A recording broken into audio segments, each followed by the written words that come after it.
Hello, everybody. Good evening and welcome to the United Stand. We're going to be talking Rafael Varane, a little bit about Sancho, a little bit about Declan Rice. We'll also be talking about a little bit about Sancho and also the Euros because what did I just tell you, Jordan? It's coming home. Yeah, it's coming home. And secretly, I'm an England fan. Yeah, you secretly are an England fan, but that's not a secret now. We've got Ricky, Kev, and Jordan on the show with me tonight. How you all doing? So, mate. Good. Right, we're going to talk about Jadon Sancho. We will be talking about that, but I just want to bring everybody up to date on what's going on with the latest news around Varane. Man United are all in for Varane. Varane talks have taken place, apparently. This is coming from BBC Sport and Simon Stone. He says BBC Sport understands contact has been made with Real Madrid about France World Cup winning defender Rafael Varane. The 28-year-old's contract expires next summer, as we know. It's thought that Real may be willing to take around £50 million for Rafael Varane. So this is moving at quite a fast pace here around Rafael Varane. United, as we know, want him. He's the first tier target, so to speak. And BBC, through Simon Stone, who are very credible, doesn't normally jump on things early. It's normally very late and quite negative, actually, saying that United are in talks with Real Madrid. And we keep hearing that Varane wants to come to Manchester United. What I would say is L'Equipe are saying that in relation to Varane, no decision has been made from Rafael Varane himself as of yet.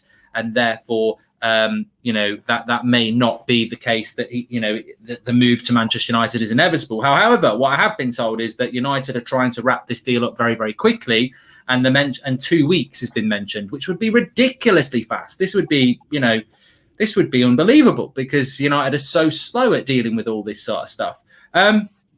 What's your thoughts on this, Jordan, then, and Rafael Varane? Do you fancy this deal coming to United? Do you think we're going to get it done quick, or do you think it's a false dawn? Okay, so first of all, when we were first linked to him, I didn't want to get excited. Didn't think we were ever going to be capable of it happening. But as more and more stories are coming out and the right people are starting to talk about it, I definitely feel like we are in. I've got to ask myself a question, ask you guys a question. Have United brought an agency in to handle these transfers? Because we've proven that we're not able to get these kind of deals done, but there definitely seems to be movement behind the scenes. I think Real Madrid's hands are tied behind their back because they have no money. They need to bring players in. They haven't had a good season domestically or in Europe, so they need to bring bodies in. And Mbappe's turned around and said that he's not signing a new contract. They're desperate to get an Mbappe or somebody to reignite their season, and they have to sell an asset. We're sat there with money. If 50 million is what it takes, then we have to do whatever it takes to act like a big club and get this deal over the line. Interesting. What about you, Kev? Do you fancy Rafael Varane at Manchester United? Absolute no-brainer, mate. Don't even have to think about that as an answer, right? We were after him, was it last summer? United were quoted 100 million, which I think they were happy to pay. And now it's at 50 million because he's got 1 year left on his deal. Absolute no-brainer. If you can bring him in at the club, you bring him in, you go all out. And listen, if Manchester United wrap this up following the signing of Jadon Sancho, I mean, that would be a statement of intent. But as a Manchester United supporter and knowing how this club is run, you do sort of sit back sometimes and think, we have been here before with the likes of Bastian Schweinsteiger when he was in his prime. His agent touted that Manchester United very interested. By the time they got to Munich to try and discuss with Schweinsteiger, he'd already signed a new deal. The same has happened with Sergio Ramos in the past as well. So you sort of have to look at it and think, but Jordan touched on something there about Manchester United and the dealings in the transfer market. The good thing about the Sancho thing and getting it tied up very quickly and early on, pre-season, is the fact that we've not asked around. We're not waiting till deadline day. Cavani was a great signing, but you're not telling me that Cavani was top of the list. Even though they tried pulling the wool over our eyes, Cavani was always the man we wanted. Well, no, he wasn't, because he was out of contract for about 6 months. So if you wanted him, you could have gone out and got him. So it's just the dealings of the club. I would like to think that we've kind of turned a corner. The structure of the club has changed. And if United do go out and add Varane to the Sancho signing and then go out to look to get a central defensive midfielder and tie it up all in this pre-season, as Manchester United fans, you can't ask for much more than that. It shows a proper statement of intent. I think it's interesting that you say that, Kev, really, because I think you're right. I think, I'm anti-Glazer. I think that they're not good for the club. I agree with you about Cavani. It was desperate. Sancho should have come in last summer. But if they can wrap a deal up for Varane in 2 weeks, I would sit here and say, well, that's a step in the direction we probably haven't seen in years, if ever, because Pogba took ages, Maguire took ages, Bruno took ages, Sancho's taken ages. If you can go and get a quality player of that quality that quick, who literally hasn't made his mind up yet, he's making his mind up quick. He wasn't thinking he was going to be making his mind up this week because he thought he'd still be in the Euros. It would be very impressive, but that's probably why I'm a little bit sceptical. Ricky, you said last week, we were talking about it. I don't want to put words into your mouth, but I think you said words to the effect that, a centre-back for you is not as important as other areas. You're all right with what we've got. I didn't quite say that. I said that we do need another centre-back, but I don't mind if it's a centre-back for cover. Right. Okay. I think we've got enough quality cover. But obviously, if Varane signs, you'd have to imagine it's going to be Varane and Maguire, and then Lindelof's the cover. And with that, I'd be more than happy with that. Yeah, I mean, I don't. What are your thoughts on Varane? We saw him. I know you've been watching a lot of the Euros. Player like that comes in, 45 million. Kev says it's a no-brainer. He's fantastic. I personally think he's one of the top 5 in the world. That takes us up to another level, surely. Well, I would hope so. I mean, he's a serial winner, isn't he? He's won 4 Champions Leagues. He's won the World Cup. Do you rate him, Ricky? Have you seen enough of him to rate him? I think I've seen enough of him to say that he's a top player. But just like I say, just by looking at his CV, you'd have to think, wow, you know what I mean? Who plays and wins 4 European Cup finals and a World Cup final? You don't really need to watch him play, I wouldn't have thought. I know I usually say I like to see the players when they play for United and make my mind up, which I'll still say the same. You don't really study them as closely. You might watch a game, but when you're watching a game and Varane might be playing in that game, you're not just studying Varane, are you? When he comes to United and plays a few games for United, I'll be studying Varane with a microscope. Fine-tooth comb. Fine-tooth comb. Studying him with a fine-tooth comb. So, surely he's got to be an improvement. You'd have to assume, assume he'd be the best centre-back at the club if we signed him. He'd be the perfect partner for me. Varane, without a shadow of a doubt, I think he's better than Maguire, Lindelof and Bailly, right? All of them. But if you're looking for a partnership a bit long-term over the next few seasons, I think if you partner him up with Harry Maguire, who... we were speaking before the show started, Mark touched on how well Harry Maguire's played considering he's been out injured. I think as a pairing, them two would be absolutely fantastic. They complement each other. Varane's got the pace, whereas Harry Maguire doesn't. They just would complement each other well as a partnership. I agree. I think he's absolutely perfect. And we've got a few updates here, but he's absolutely perfect for United. And what I like about it is that, Maguire, we've seen for England, is a better player when he's got a better centre-back next to him. And John Stones has got attributes that Lindelof doesn't have. He also works really well with Luke Shaw. And a lot of people like this Pau Torres. But if you buy Pau Torres, he's going to slot in as a left-sided centre-back, which pushes Maguire away from Shaw and means he's got to learn to play with Wan-Bissaka. And then Shaw's got to learn to play with Torres. Whereas Varane, who's better than Torres, actually does slot right side and leaves Maguire left-hand side. Just a couple of updates coming in here. Manchester United have been in dialogue with Real Madrid over Rafael Varane, and Solskjaer hopes United can strike a deal with Madrid despite a gap in their valuations of the defender. That's come from The Telegraph. And Rafael Varane to PSG is now impossible, says Fabrizio Romano, which a lot of people call him Fabrizio a tap-in merchant because he sort of comes in at the end and taps it in. But, that was basically what's happened this evening. The people are horrible. They're horrible. You want to see what they say about us? Lot. They're horrible. But they're to be fair, Ramos is going to PSG. This is why it's impossible that Varane goes there as well. That's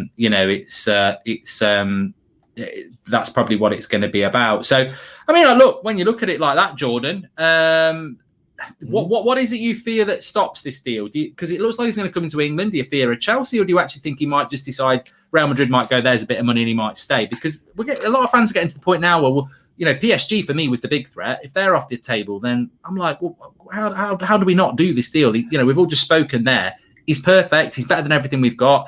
You couldn't walk away. I wouldn't want to see United walk away because they're going, we'll only pay 45, and Real Madrid go, well, we want 50, or we'll walk away then. It's a once in a lifetime offer, really. Yeah, no, it is. But I actually think the biggest threat was staying at Real Madrid, followed by PSG. I really thought it was going to be the Ramos of a couple of years ago situation where we were literally just getting played off just so that he could get a new contract. But I don't know, something just feels different. I don't know if it's just because of it's just after the Sancho announcement, but it definitely feels like there is some substance to the stories, and that we might actually really be interested in him.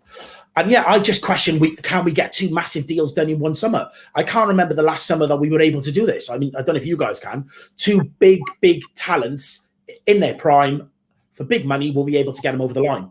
If the rumor is 50 million, then we really have to pay it. We know we can claw that money back by selling some dead wood. There's enough money that we can recoup by selling players, get them out the door to get close to 50 million to bring that centre back in. Yeah, it'll be interesting to see what happens with it. Hopefully it's going to be fast, because I think for me, that's what it's all about, how fast we can deal with this deal.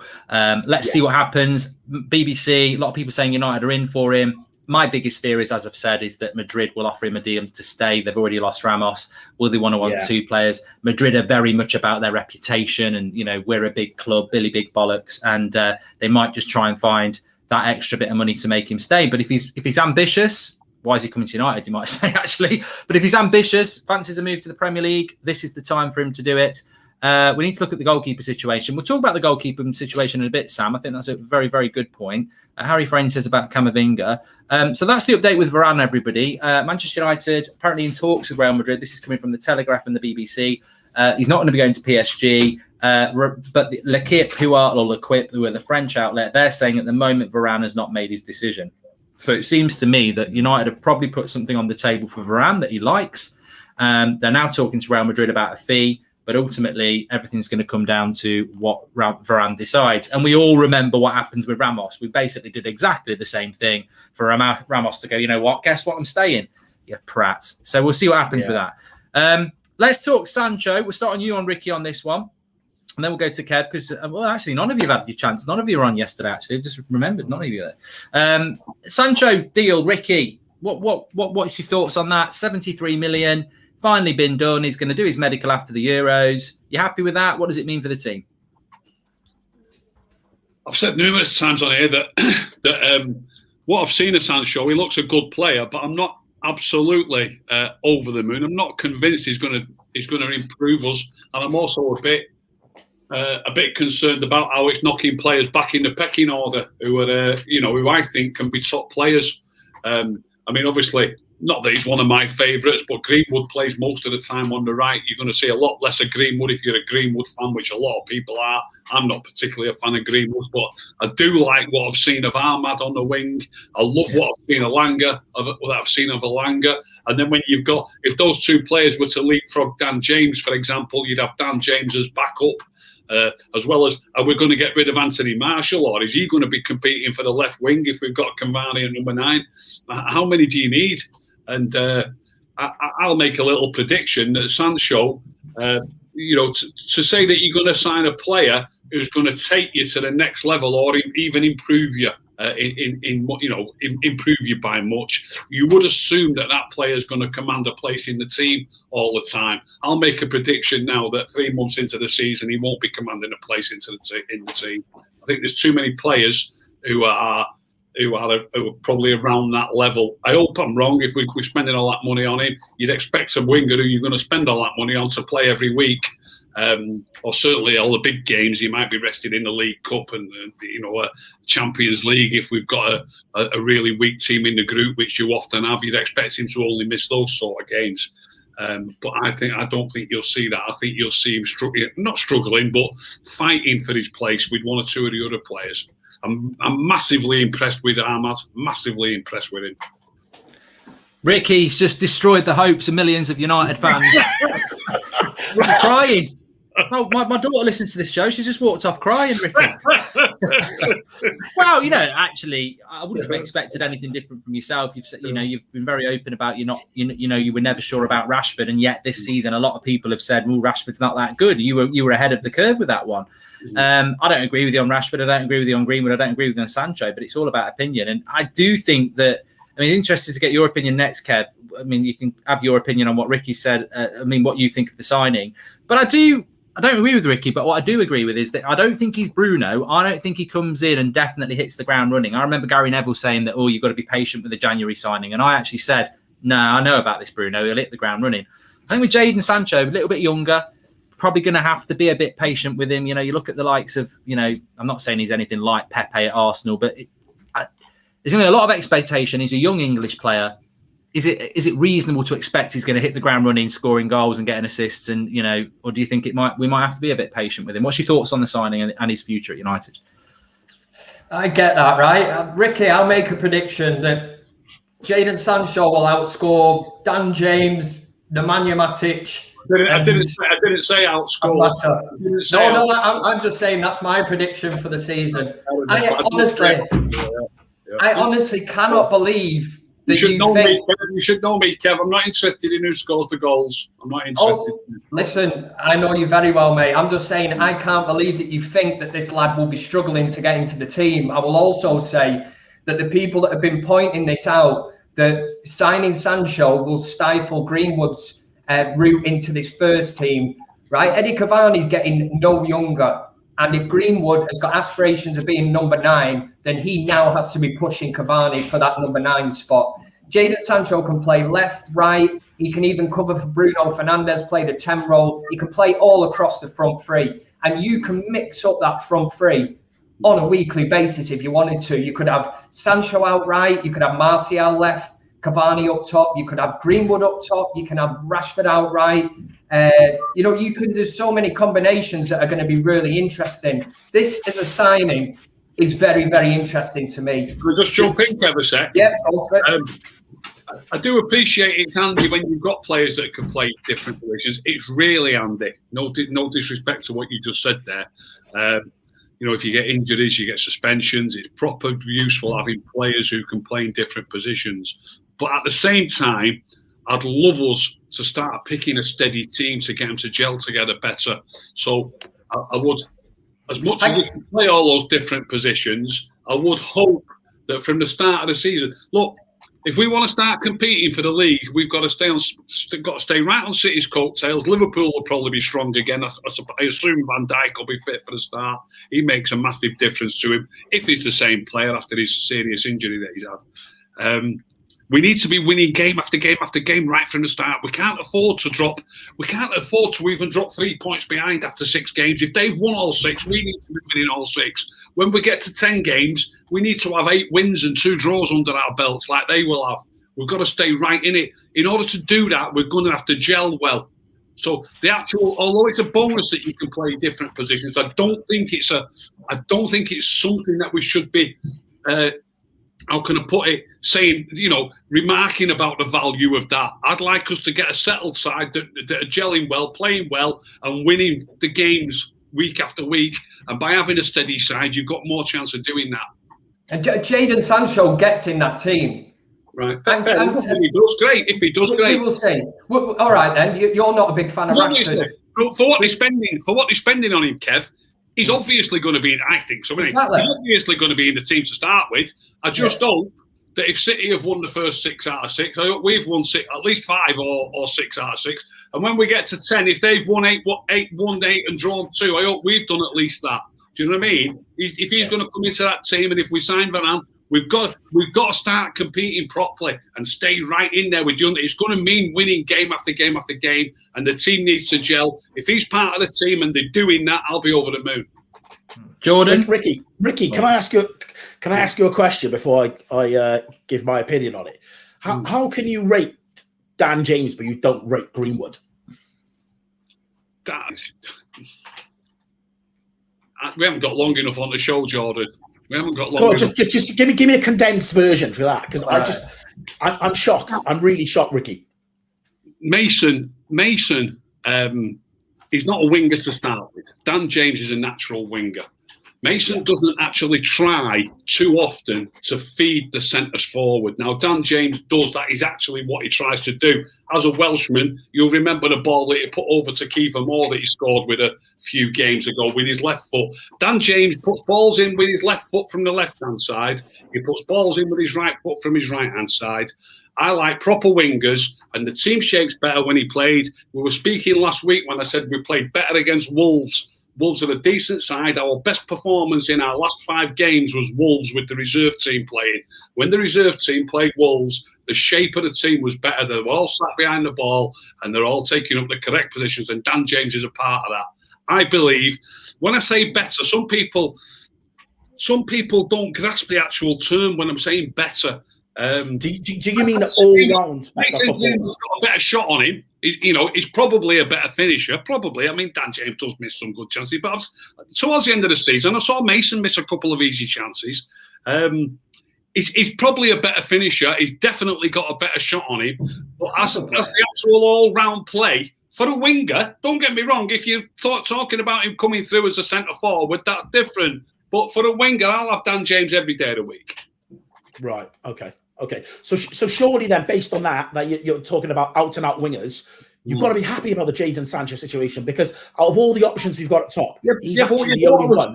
Jordan, like I said, I also like Ahmad and I like Alanga. I like Ahmad, I like Alanga, I like Dan James. As a winger, I like Anthony Martial wide left. Do you know what I mean? It's a lot of wingers, a lot of people fighting for game time. As a proud Welshman, Jordan, Welshman, do you rate Dan James? I hesitated. That's it. Ricky wouldn't hesitate. Be straight in. Come on. I want to give a diplomatic answer. So I'm going to say that ultimately I feel like Manchester United is too big a club for him to be able to deliver on a consistent basis. I think what we need our wingers to do, he doesn't do enough of in abundance. So I feel like he needs to take a step down and play for a team that are challenging for Europa League rather than trying to challenge for the league. I don't think he's the type of player that can come and play 30 league games a season and deliver and help us win a title. That's where I'm at with Dan James. When I look at Jadon Sancho coming in, he's the type of player that can help us do that. I think one thing we can all agree on, right? And Ricky just said it himself, but I don't know whether he's trying to say there wasn't much between it. Greenwood is miles ahead when it comes to finishing. I'd go as far as to say he's probably the best finisher at Manchester United. Left foot, right foot, Van Persie-esque, and he's only going to get better and better. I think it's interesting because I think we spoke about this maybe last week. We've certainly spoken about it on a show before. With Sancho coming in, you've basically got Sancho, Greenwood, Rashford, Martial, Cavani, Diallo, and Dan James. You've got 7 players for 6 positions, which is one too many, really. On Mason Greenwood, I think he's a generational talent, and I don't say that about many people. I actually think. You mentioned Ahmad there, Mark, did you? Yeah, I did. I keep calling him Diallo, which is not what he's called, Ahmad. But so we've got 7 for 6. Somebody has got to go. I think Mason Greenwood is a generational talent. As I said, I'd rank Greenwood ahead of Rashford, Cavani, because he's only got 1 year to go. I haven't seen enough of Sancho. I rate Martial. Dan James, I think, is a left winger, and I think he won't get the game time at United. I think he should make a decision about his future. But somebody out of those 6, I'm more than happy that we've got 6 for 3, but I think 7 for 3 is too many, especially when you've got people like Alanga who will probably go on loan. Who do you see going? Start off with you on Jordan. Who do you see going? Because he can't keep 7 people happy, especially with his track record of not making subs and using the same players, which is something we've all said about Ollie. He's got to improve. Who would you get rid of out of those 7 to have 6 for the 3? Yeah, you've just hit the nail on the head there. He doesn't make the subs to justify having 6 or 7 into 3. I feel like the more signings we give him, the more pressure that's going to put on him. He's now going to be under pressure going into the season with the signings that he's getting, 100%. But in terms of people out, I think it'll be Dan James and Martial that'll go. I really do. I think Martial fancies himself as a striker, and he's not going to get the game time up top. When we have played him on the on the wing this season, or season just gone, I don't really think he's delivered, and he seemed to not be happy about the fact that he wasn't the number 9. And with Dan James, like I said, I just feel like you're right. He's more of a left winger for Wales. He plays left wing. He plays with a lot more freedom for Wales. But even for Wales, and as well as he plays for Wales, in the big games when it really matters, he doesn't turn up. He doesn't deliver. That, Jordan. Unfair that. In the big games for Wales, you know, if he was playing for a big team, he'd have more chance of playing well. It's, you know, it's very, very difficult, you know, for a poor, you know, no disrespect meant, but for a easy now, Ricky. Come on, no. A low team against a big team, all the players are struggling to play up to their potential. If he probably wouldn't be in the team if he was Belgium, but if he was playing for Belgium, you know, who knocked you out? Italy, was it? Was it Italy? Yeah. No, I wish it was. I wish it wasn't. No. Who knocked you out? Tell you what, I think Dan James would be good for. If he was playing for a good team, look, he's played in 3 games for us where we've beaten City. He's played in our last 4 league games, we've beat City 3 times. You know I know, but Ricky, Dan James started all them games. He plays an important role. The one game he didn't play, by the way, we drew. The fact is, football's for everybody, isn't it? It'd be very boring if there wasn't a selection of the population that rated Dan James or, you know, trying to think of another player that's a bit divisive. Juan Mata. They're all yours, Ricky. I'm trying to think of players that are not all yours. You mentioned Juan Mata when you named 7 players, because Juan Mata normally Lingard as well. In Elite Cup games, doesn't he? You know and Lingard. He's still going to be there. Is he not going to get any game time at all? Yeah.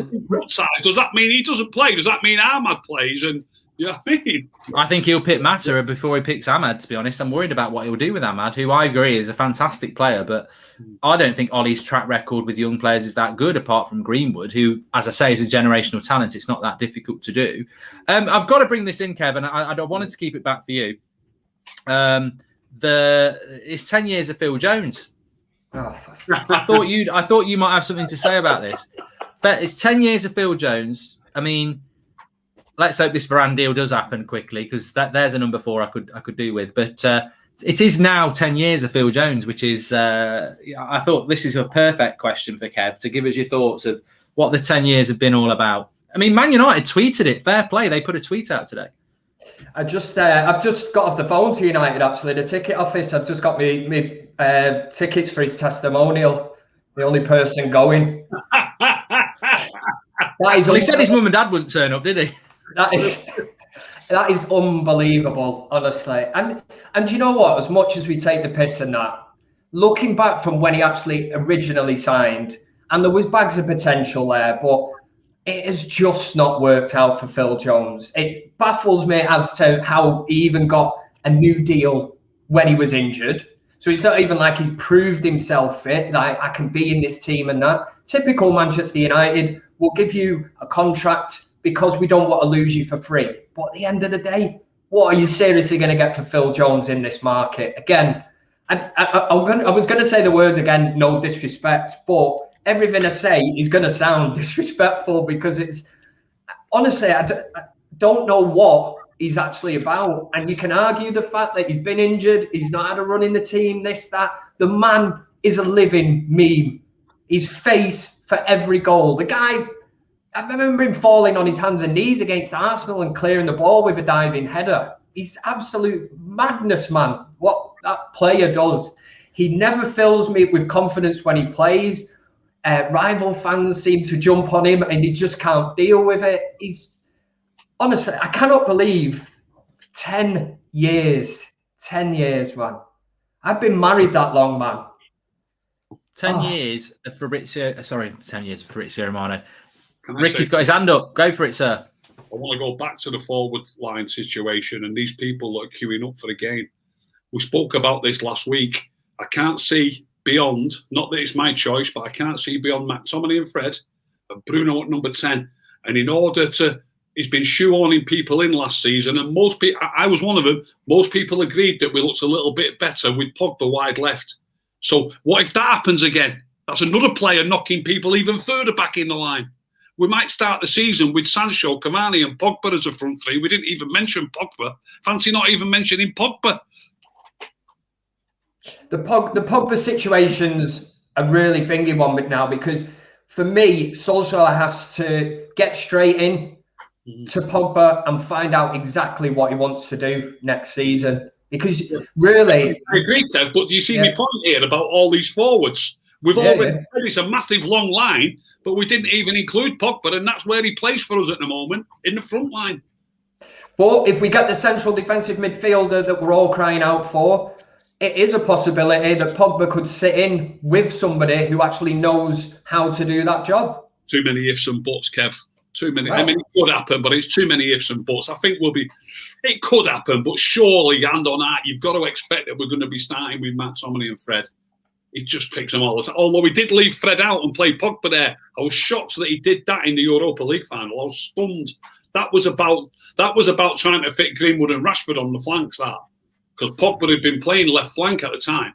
We're all assuming that Pogba's going to be here next season. I agree with you, Ricky. I think he will pick McFred next season, but it might be because Paul Pogba's not here anymore, because the talk is if Pogba goes. I mean, I'm not convinced about what we're looking at. I mean, we're looking at there's talk of Declan Rice today. There's a little bit about that. I mean, Jordan, Declan Rice, is he the sort of player that you'd like to see coming in at United as a CDM? Some people think he's a bit overrated from what he's done in the Euros. I mean, what's your thoughts on him? No, I think he's the exact kind of CDM that we need to bring in. He's somebody that understands the role. He's a captain, a leader. He gets it.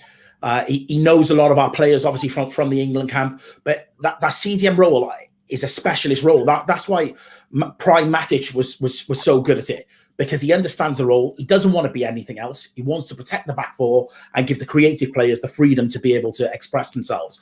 And that's what I want us to do. If we are going to bring a CDM in, it needs to be somebody that specialises in that role, not somebody that we're asking to play that role and trying to adapt to it. We're going to buy a CDM, let's go and buy a proper one. Just like we're doing with a winger. We know we need a right winger. We're going to buy the best right winger we can buy.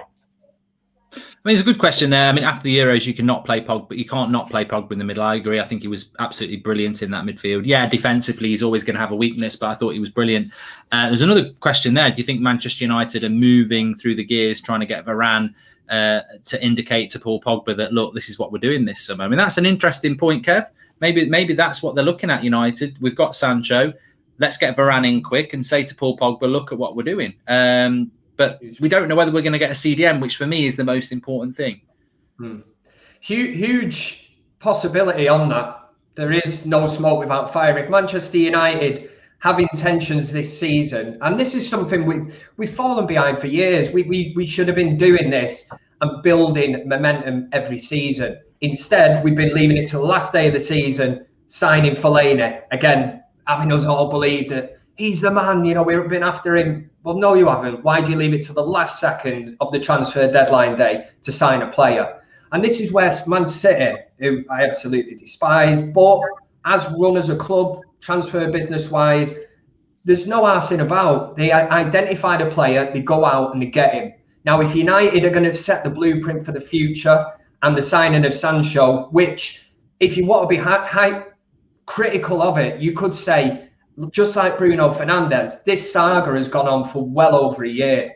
This isn't a signing we've identified and gone, right, we're going to go and get him. This has been, nearly probably 2 years that United have been linked with Sancho.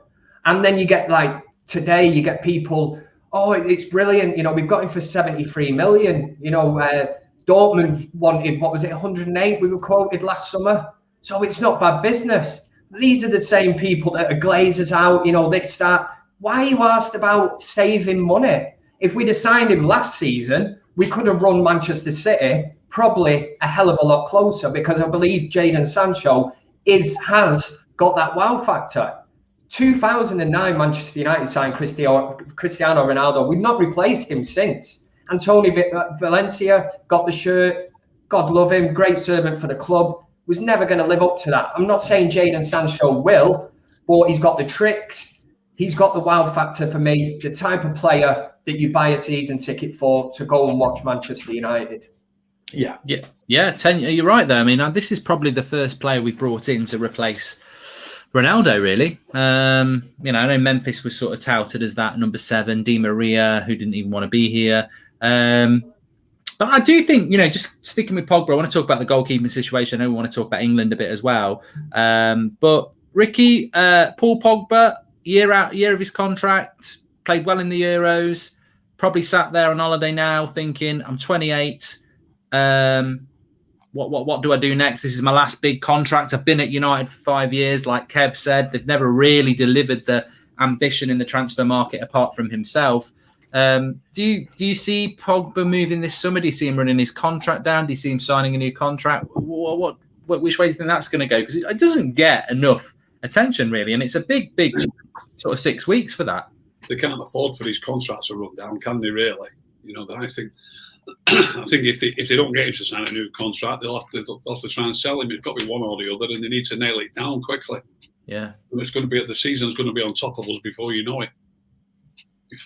So if they think that he's going to sit there waiting for his contract to run down, they need to try and get money for him, I think. What's your opinion on Pogba, Ricky? I know you talk about a lot of players, but I can't pinpoint what you think about Pogba. It doesn't come to mind. I think he's a player who's got everything about him, but he doesn't apply himself well enough at times. He certainly seems to apply himself better for France, because he seems to play well for France nearly every time I see him play. Although he scored a great goal the other night, he was the man that was dispossessed for the other team to equalise, which is typical Pogba for me. But I do think he's got everything about his game if he applies himself properly. But getting back, going to the way our team operates, I do think we played better when we were using Pogba on the left. Now, I probably would use him in midfield if it was up to me. Certainly instead of Fred, I wouldn't mind going with McTominay and Pogba. But at the same time, you also know that I like Matic and I like steady players. You've just been talking about his great long-range passing. I prefer players who try and keep it simple and keep the ball moving around the team so that the team moves forward as a unit. And then, you can keep more pressure on the opposition, get them running around more, pull them around more. And the ball that splits them can be in between the full-back and the centre-back into a winger's path or into a full-back's path. And it can be a 10-yard pass along the floor. That's what I like to see. You know what I mean? So these long balls that everybody loves, I don't love them. You know what I mean? But I do appreciate that he's got everything in his locker. Where I'd fit him in my team if I had my way. If I was picking United's team, he wouldn't be in the starting lineup, if I'm honest. But let's be honest, he's not necessarily in all his starting lineup, is he? Like I just said, it's normally McTominay and Fred. It's normally Bruno. He's had to squeeze him in on the left wing. He's not getting into the team in the position that he wants to play. So Ollie sort of agrees with me. And I also agree with Ollie that by putting Pogba on the left wing, it is an improvement on Marcus Rashford at least. That's my opinion. I'd tell you what, I'd love to be on a fly on a wall. Ricky and Ollie talk tactics. That would bang. That would be brilliant. Listen up, Ollie. Look, Ricky, he'd love you because you've got a Y on the end of your name for a start. He loves to put a Y on the end of the name. Ricky, I don't know what to do with Matic. Well, listen up here. Sit down and let me tell you. Yeah, it'd be interesting. I mean, interestingly, there was just a tweet coming out there that Manchester United, I think it's from Romano, that Manchester United have a contract offer for Pogba, but it's not advanced, but they'd be willing to let the contract run down, which sounds really weird. I'm with you on that. I wouldn't have thought they would want him to run the contract down, but I certainly think it's a massive issue. I mean, a lot of people saying about a Bruno contract. I mean, this is not a surprise. He's on a massive contract anyway. I think it's just about his wages for him. Bruno's not going to leave. Definitely not going to leave. So it's just about giving him. He's on crap wages. I think he's on Phil Jones's wage or something like that actually. So he probably deserves a little bit more there. But yeah, just on Pogba, Jordan. To me, I think it's massively important that he stays or that we replace him properly. You were talking about Declan Rice there. Yeah. What do you think is going to happen with Pogba? Ricky, you are absolute box office. I can't believe some of the stuff you come up with is priceless. It makes me lose my train of thought. But right, with Pogba, I would say we haven't seen the best of him because we aren't playing him in his right position. But more importantly, we're not playing him with the right type of person next to him. That's how we're going to see the best out of him. I think when we went on that incredible run when we first signed Bruno, it was Pogba and Matic, and that allowed Pogba to sort of push on and try and be creative alongside Bruno. So playing him out on the left, yeah, he has shown some of his best form, but we've just got to find the right partner for him to allow him to express himself. But as we've said before, I feel like Ollie is happy with McFred. That's his chosen partnership. He's probably sat in the board room and not asking for a CDM because he doesn't see a problem. If this is a long-term building process, in this transfer window, he may have laid out a centre-back, a right winger, and possibly a right-back. And then maybe next summer he might look at the CDM just due to what the budget is. So I really think with Pogba, he's not going to sign a new contract.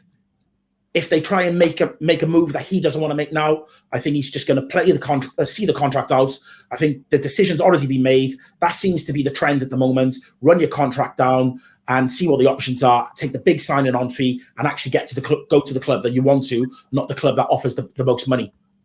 Yeah, you're right there. I mean, Varane might do that. 1 year left on his contract. Mbappe, 1 year left on his contract. Apparently, he's not going to sign one.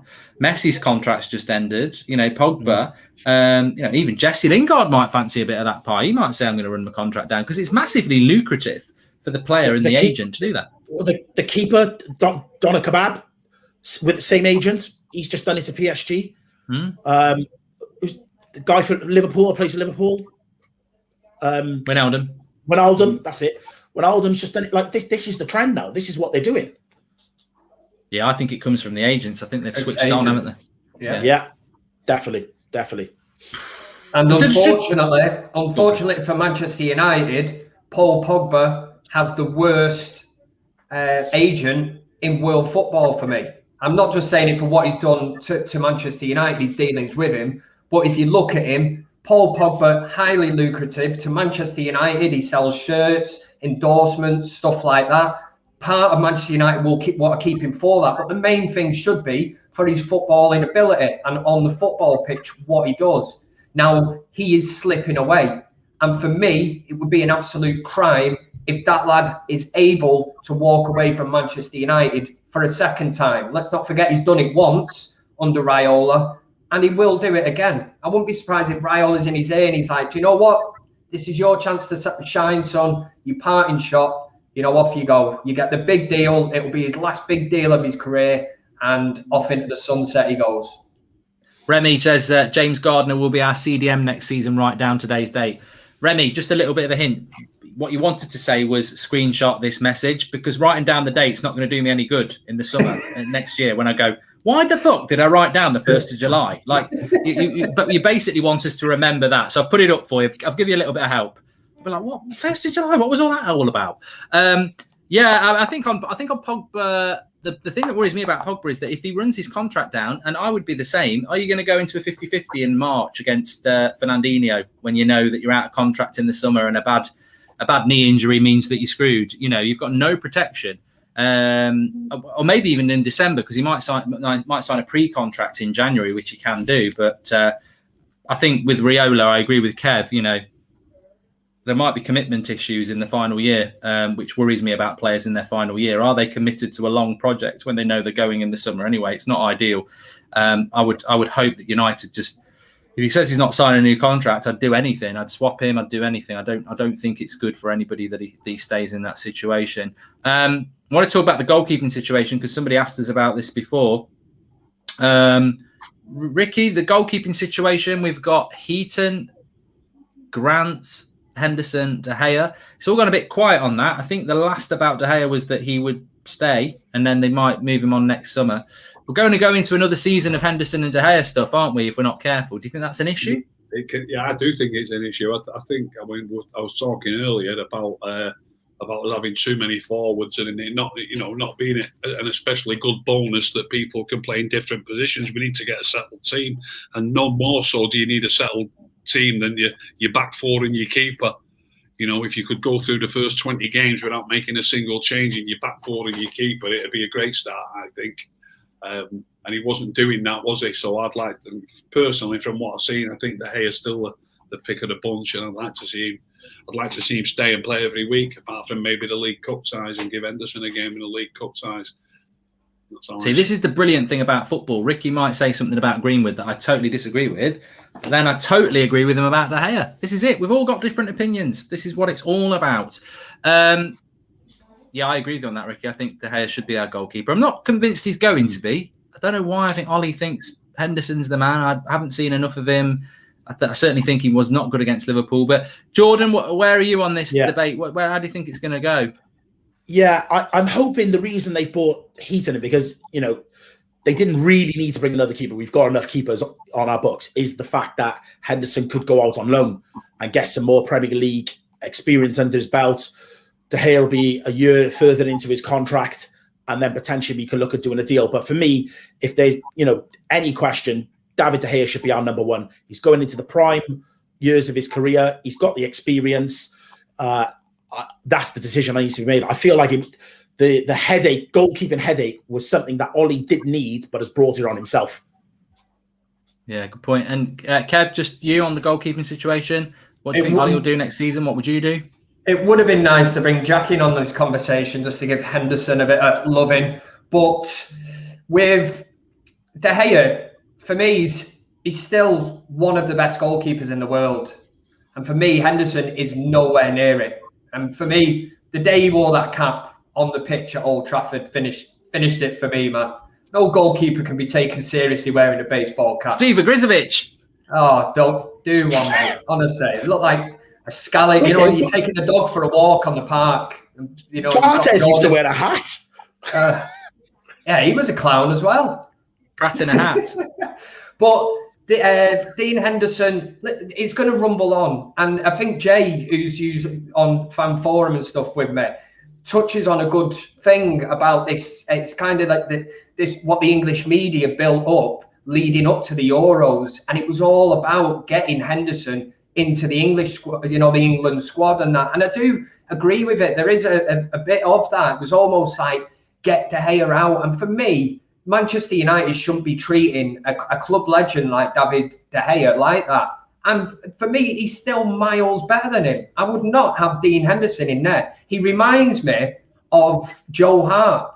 And when I say Joe Hart, I mean that pumped up Joe Hart for England, the one that lost his head in the tunnel because he was just over passionate. And then he brings it out into the field, and you sort of like, just calm your tits down a bit, mate. Come on, you know, we've got a football game to win here. And you're getting all patriotic and all that. That's what Henderson strikes me as. He just needs to settle down. And I like the fact that he comes back. He's a bit like Joe Hart, isn't he? He's a bit like, he's trying to be more, you know, be more Schmeichel, less Joe Hart.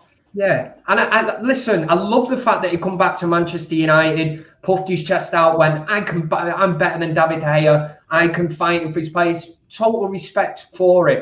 But at the end of the day, he is not at this moment in time for me. I wouldn't be going into the trenches with him, put it that way. And first game of the season, next season, what is it, Leeds? For me, David De Gea's in net, not Henderson.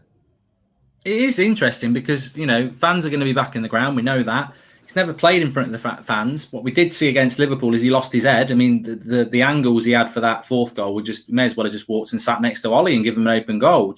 I remember Ben Foster being on the show, and he said he's just lost his concentration there, you know, for whatever reason, because he knows the angles, and that's not a good sign, isn't it? You know, is it all? You know, we've all had those friends who, you know, talk about how great they are, and actually it's just part of, you know, their own insecurities, really. I think Ollie will go with Henderson, by the way, if anyone is a Henderson fan. I personally think United are trying to get rid of De Gea for not goalkeeping reasons, financial reasons. I think it's about he's cheaper, and I think that they want to clear a bit of money off the wage bill. And I think that they think Henderson's as good as De Gea, so why keep him? Why keep De Gea here when you can have Henderson who's cheaper? So I think that's what it's all about. But Henderson's the easier goalkeeper to sell, but I think we'll probably end up going into next season with both of them, which is absolutely ridiculous. $500,000 on goalkeepers, but indecision. You know, we've made no decision over Lingard. We've made no decision over Mata, Dalot, Pereira, Jones. They're still here.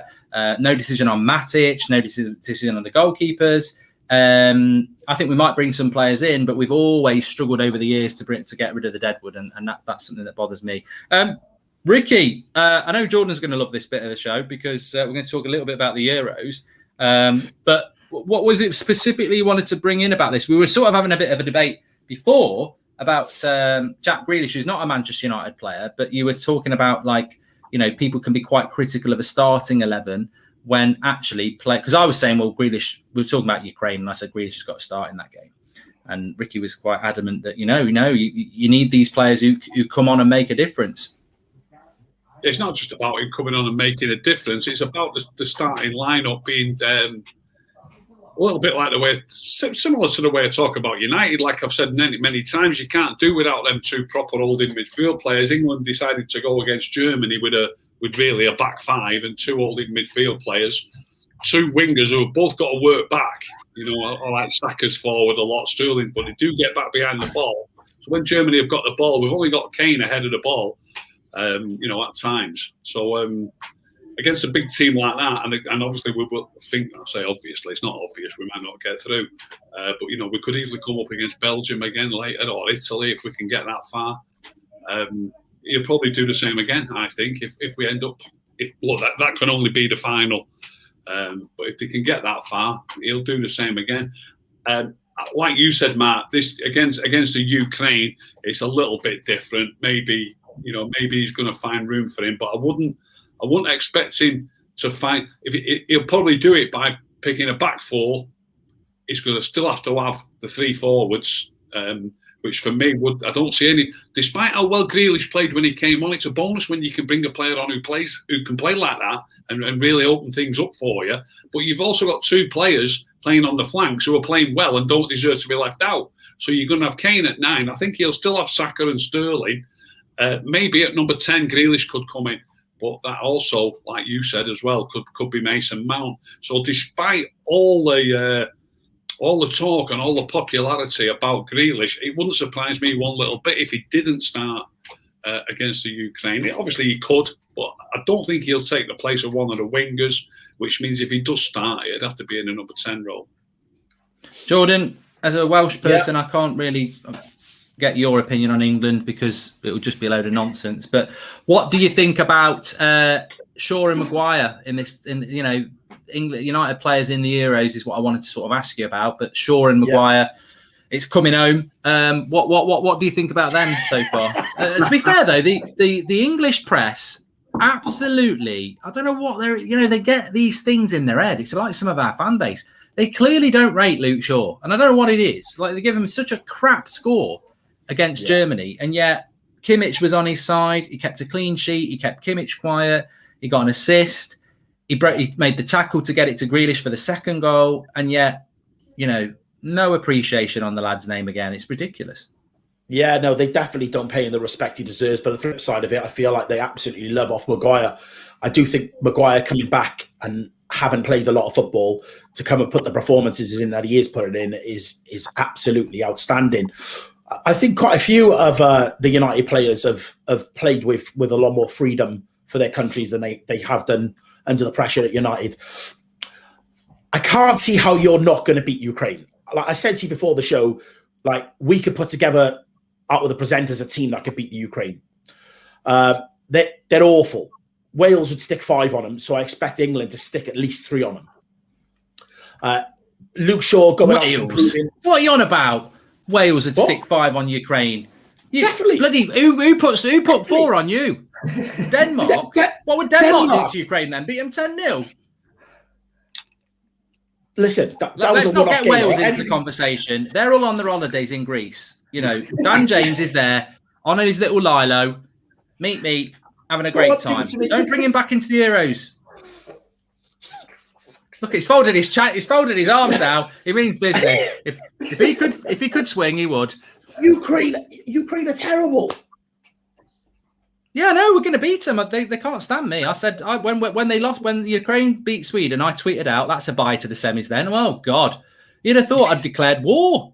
I just said England will beat Ukraine. I'm very confident. Yeah, no, you will beat them. You will beat them. But I think that's as far as you go then. I think that's the end of the road. I really don't think it's coming home, Mark. You hope, because when we play Denmark and we smash them, that's going to make you look proper shit. Denmark are a good team. They are. I like Denmark. Yeah, Denmark are a good team. That is a tough game. That is. It is if you're Wales. Might not be Denmark yet. The Czechs are a good side. Yeah, Schick. Yeah. Good side too. Yeah. But Kev, your thoughts on the Euros so far? Before Jordan starts crying. Sorry, do you know what? Really, really enjoyed it. You think of the so-called group of death. None of them left in the competition now.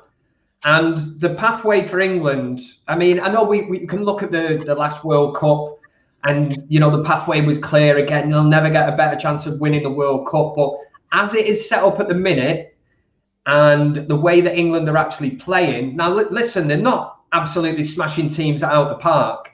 Southgate was highly knocked down before that Germany match when he put out his team selection. And Ricky touches on it was a back five. In theory, it was probably more like a back seven. You're playing two very defensive-minded, you know, holding midfielders. So when they actually dropped in, it was more or less seven at the back. Listen, they were playing a Germany team that weren't or aren't what they used to be. They've done the job. That's all they can do. Take it one game at a time. I think the goal for Harry Kane, very, very important for England.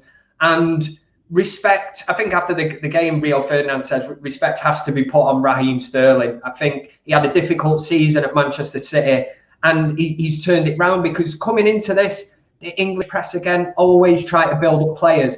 Phil Foden's dyed his hair white. It's Gascoigne 96, you know, and all that bollocks. And it's like, you know, Raheem Sterling stepped up for me more than what Phil Foden has at the minute. I know that he'll bring him back in and that. Same with Jack Grealish. The English press crying out for him, the poster boy. We want Jack Grealish in the team and that. Southgate's doing it his way at the minute. And listen, if he wins it, nobody will be able to say anything against him. It's almost like he's doing it his way. And if anyone's got any problems with it, you know, just deal with it. Enjoy the ride.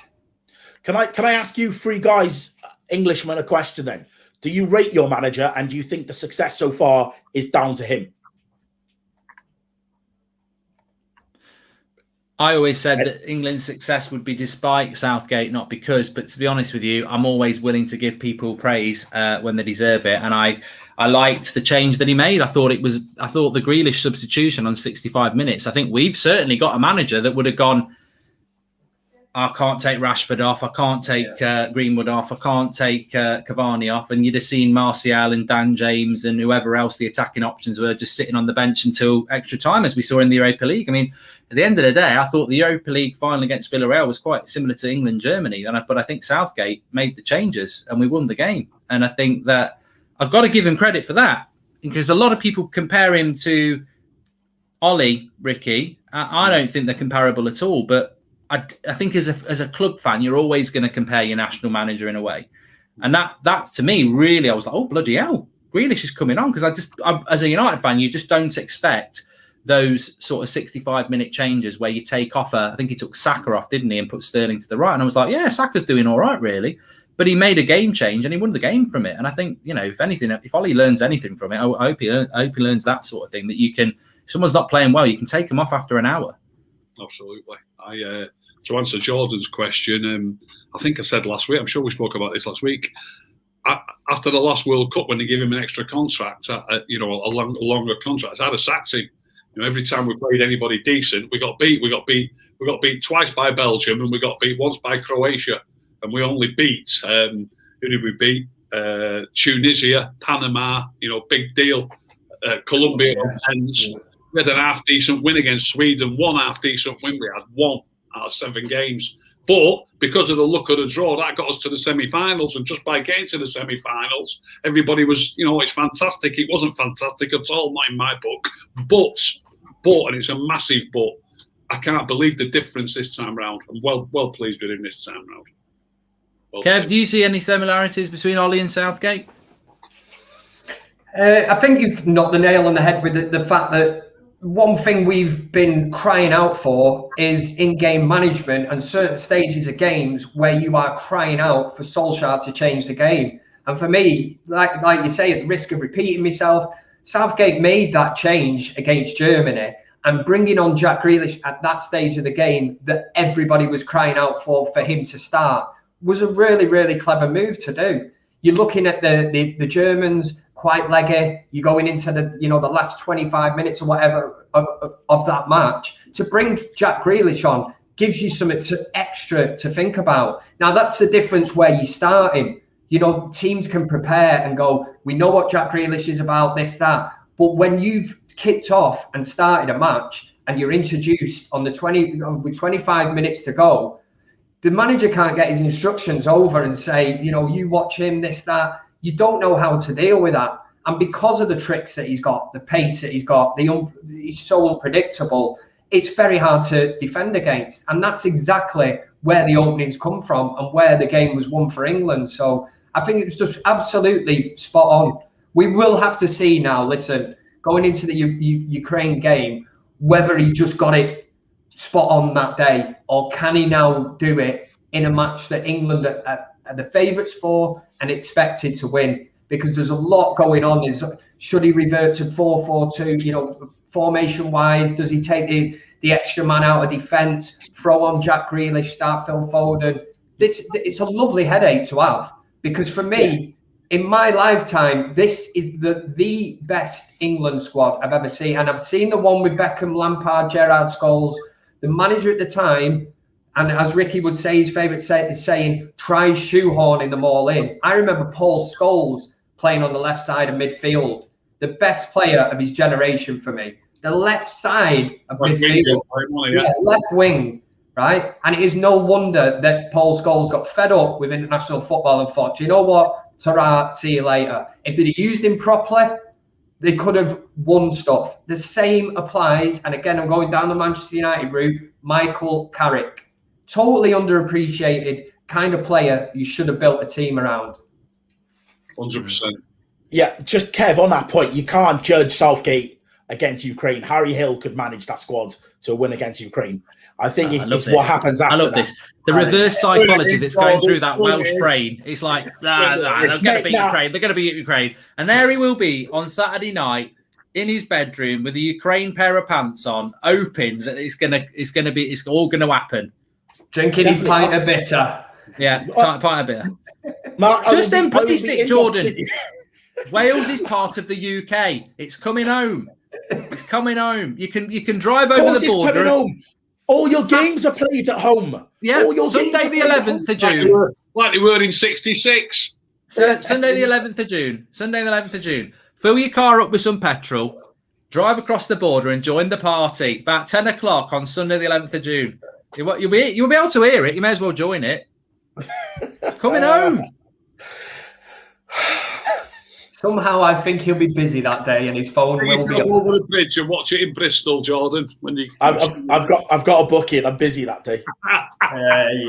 Yeah, you think? Yeah, you don't know what that booking is. I'm going to jump out. It's coming home.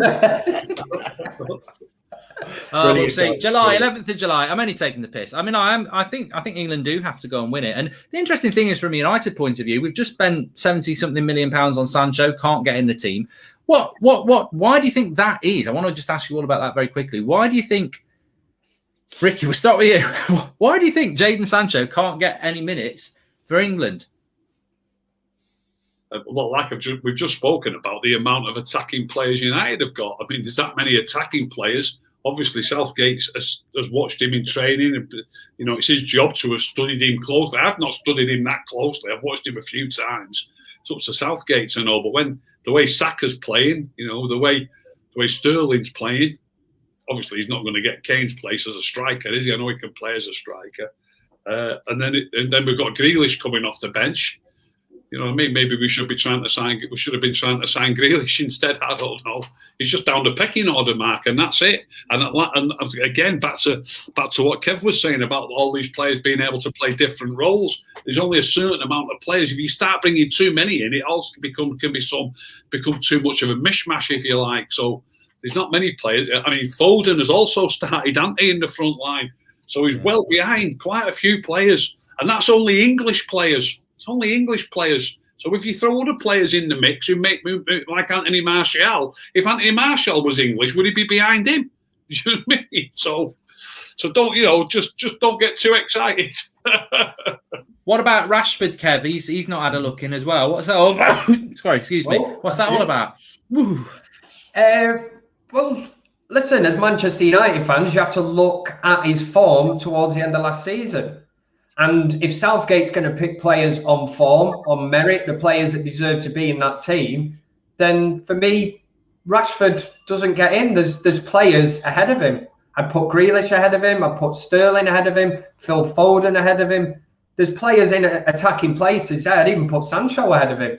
Ricky makes a good point there. There is so much attacking talent, but this is where it will be important for Southgate now, because you're going into these latter stages. The Ukraine game would be perfect to bring Sancho in. You know, if he plays brilliantly, scores, assists, does whatever, what a headache then if England do progress to the semi-final, because then it's almost like, well, I can't leave him out. And too much of a gamble. Yeah, it's a great. He can't make too many changes for this. He's got to concentrate on winning the match. Whatever he thinks is the best team to win the match. And if he doesn't, he doesn't think Sancho, I mean, who you're picking on your flanks? Foden's played a few games. Sterling's played a few games. Saka's played a couple of games. Grealish has come on and starred. There's 4 players for 2 wide places already. He can't play Sancho against the Ukraine. It's got to be 2 of those 4 players. Surely he's not going to leave Sterling out. So then there's Saka, Foden, and Grealish for 1 place. I think with Rashford, it's he's never going to give up the opportunity to be part of this. I mean, bloody hell, why would you? We might win it, but he's not come into that squad. He's probably come into that squad, as we know as United fans, just not on it. He's not on it. He's not fit. He said the other week, I've been injured all year, but I've had a good year. I've had a lot of goals and assists. But the sad thing about Rashford is I just think somebody needs to grab hold of him and say, look, mate, take 2 or 3 months off and sort yourself out, because you've got a whole 10-year career. But if you keep playing through these injuries, you'll be done by 27. Mark, sorry, the rumour is with Rashford, and apparently he is, we all know he's got, is it sort of like a back injury or something? Yeah, so apparently he's gone to the Euros. Obviously, he's saying he's all right. And why wouldn't you not want to be part of that? The thing that I will be annoyed about is I've heard a whisper that basically that when he comes back from the Euros, he's going to look at penciling himself in for this operation to finally sort it out. Which, as Manchester United fans, then it's like, he's going to be out for the start of the season if he decides to go. Well, if you're not English, if you're not English, you're going to sit there and say, Kevin, I'm not meaning it wickedly either. That'll be a bonus if he's out for the first 3 months. When I say that is not a stab at Marcus Rashford.